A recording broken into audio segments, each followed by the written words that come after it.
اعوذ باللہ من الشیطان الرجیم بسم اللہ الرحمن الرحیم السلام علیکم ورحمۃ اللہ وبرکاتہ والمغفرہ۔ امید کرتی ہوں کہ آپ سب خیر و عافیت سے ہوں گے۔ اللہ پاک سے دعا ہے کہ اللہ پاک آپ سب کو خیر و عافیت سے رکھے، آمین۔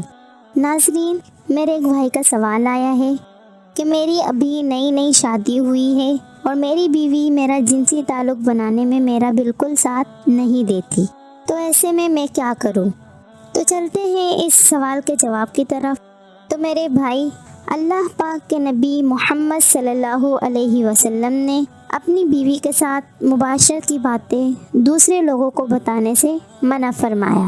حدیث شریف میں ہے کہ حضرت ابو سعید خضری رضی اللہ تعالی عنہ سے مروی ہے کہ حضور علیہ السلام نے فرمایا کہ قیامت والے دن خدا کے سامنے وہ شخص بہت برا ہوگا کہ جو اپنی بیوی سے ہم بستر ہوا ہو اور وہ اس کے راز کو لوگوں پر عیا کرے۔ مباشرت ایک ٹیم ورک ہے جس میں دونوں کو ایک دوسرے کا تعاون ضروری ہے۔ اگرچہ زیادہ ذمہ داری مرد پر ہے، دونوں میں سے اگر کوئی بھی بھرپور تعاون نہ کرے تو مباشرت بھرپور لطف سے محروم رہتی ہے۔ ہمارے یہاں یہ خیال کیا جاتا ہے کہ زیادہ مباشرت انسانی جسم کے لیے مضر ہے، لیکن جدید ریسرچ کے مطابق اس کے نتائج بالکل الٹ ہے۔ ایک ریسرچ سے یہ معلوم ہوا کہ جو مرد زیادہ مباشرت کرتا ہے تو اس کی عمر طویل یعنی لمبی ہوتی ہے۔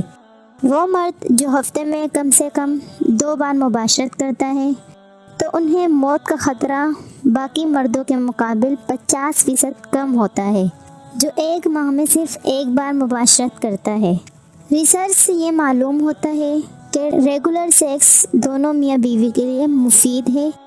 اللہ پاک سے دعا ہے کہ اللہ پاک ہمیں دین اسلام کی سمجھ توفیق عطا فرمائے اور اس کے سیدھے راستے پر چلنے کی توفیق عطا فرمائے، آمین۔ ملتے ہیں نیکسٹ ویڈیو کے ساتھ، تب تک کے لیے اپنا بہت خیال رکھیے گا۔ اگر آپ کے ذہن میں کوئی سوال ہے تو آپ ہم سے کامنٹ سیکشن میں ضرور پوچھیے گا۔ تب تک کے لیے اپنا بہت خیال رکھیے گا۔ اللہ حافظ۔